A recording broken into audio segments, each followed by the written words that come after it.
part of the NBA. What do you guys need to do to close this out? Stop Devin Booker, honestly, as much as we could. Just fortunate that he had a mental lapse at the end of the game, just fouling out, getting his six, but he was making some tough shots, all night. And whether we were there or not, they were utilizing him to be a focal point, which he has been for the majority of the season, of running him around screens, which opened up opportunities for his other teammates. So I felt like we did a good job of pulling in, but Tyson got behind us a little bit too many times, hitting some lobs, and when you have other guys chipping in, they're a totally different team than what you watch on film at times. But when they come out to play, they had 2 days off. Come out ready to play, and Devin's trying to prove a point as well. And then, a couple of guys, like I said, chipping in with some timely baskets, and it turns into a game, and that's what happened tonight. Knowing what you know about fourth quarter scoring, how would you say Jason's developing in that way? Just opportunities opening up for defenses having to make decisions out there on what they're going to do, what they're going to try to do to stop either me and Al's pick and roll or me and Marcus's pin downs, and Jason's just flying off and did a great job of just making himself available tonight and being effective when he caught the ball. Some guys, when they're that young, don't see it that clearly. He just seems to see everything very clearly. He's a maturing individual, and he's mature beyond his years, and especially out on that basketball court, he has the ability to get to open spots and make timely jump shots, as well as make drives to the baskets that are kind of uncanny for a young player.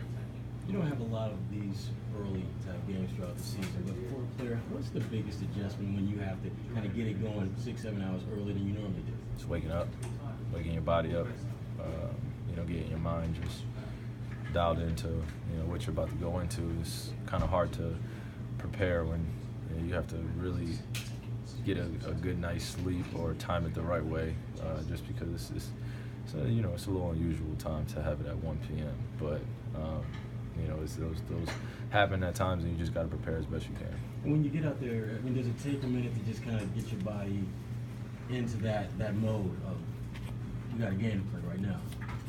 Yeah, but you don't ever want to use that as an excuse. It's inevitable. It's inevitable. You wake up out of bed. Like I woke up out of bed and hopped straight. Obviously I did what I had to do to get ready, but you just hop in the car and you hop right on the court. So it's a little unusual, but it's been happening for years throughout the league. So you just try to prepare as best you can. First team to 20 wins. Are you surprised at how quickly you guys are coming together? I think I'm not necessarily surprised. I think that the surprise comes from outside of the locker room. I think that's probably the biggest surprise.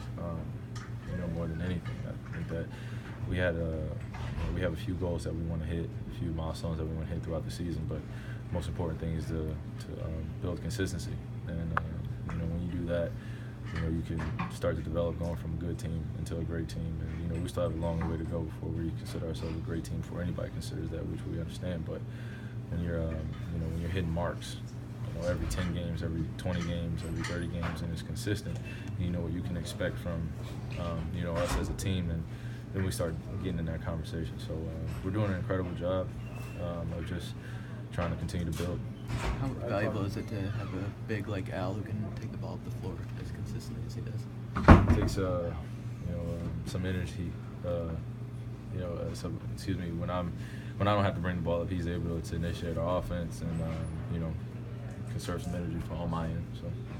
Brad talked before the game about how your cutting has impressed him as something that he didn't know you were as good at as you are. When did that start to become a weapon for you, and how did you develop that skill?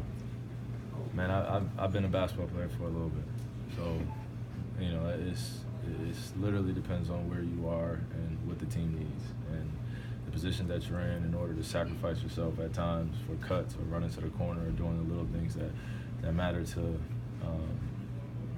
the team in order to get other guys opportunities. I'm willing to do.